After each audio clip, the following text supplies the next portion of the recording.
আমাৰ মানুহজনে আজি হোলীত খাবলৈ কাৰণে দুটা কঁঠাল পোৱালি আনিছিলে, সৰু সৰু পোৱালি একেবাৰে মানে কুমলীয়া আৰু আকৌ ডিমো আনিছে লগতে। মই ভাবিছোঁ ডিমকেইটা আগতে সিজাওঁ, অকণমান আগত দিছোঁ আৰু নিমখ দি পেলাই, তাৰপিছত আকৌ কঁঠাল আলুও দি দিছোঁ, দি পেলাই সিজাই লওঁ বুলি ভাবিলোঁ, ডিম এটা ফাটা ওলাই গ'লগৈ গোটেইখিনি।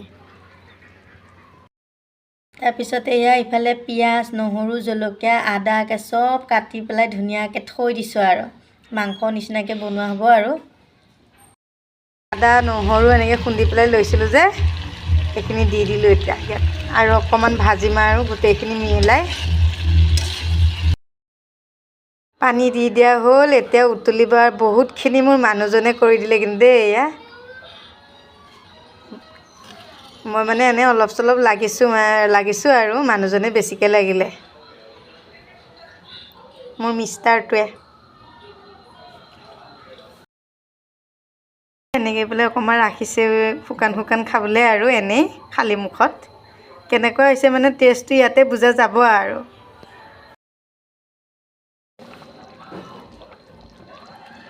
এতিয়া ডিমকেইটা দি দিওঁ।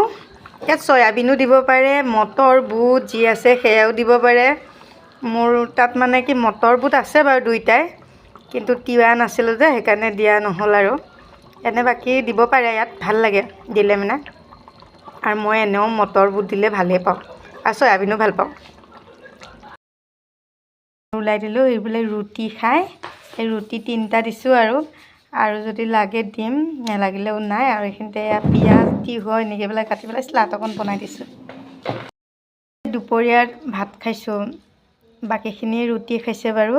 আৰু বৰ ডাঙৰ এয়া মাছ এটা লৈ লৈছোঁ আৰু এইফালে চালাড। মোৰ ভাতেই ভাল লাগে। এনে চাহৰ লগত মই খাব পাৰোঁ ৰুটি, কিন্তু এই মাংস চাংস বা কিবা হেৰি হ'লে মানে সেই ভাতকেইটাহে মনত পৰে।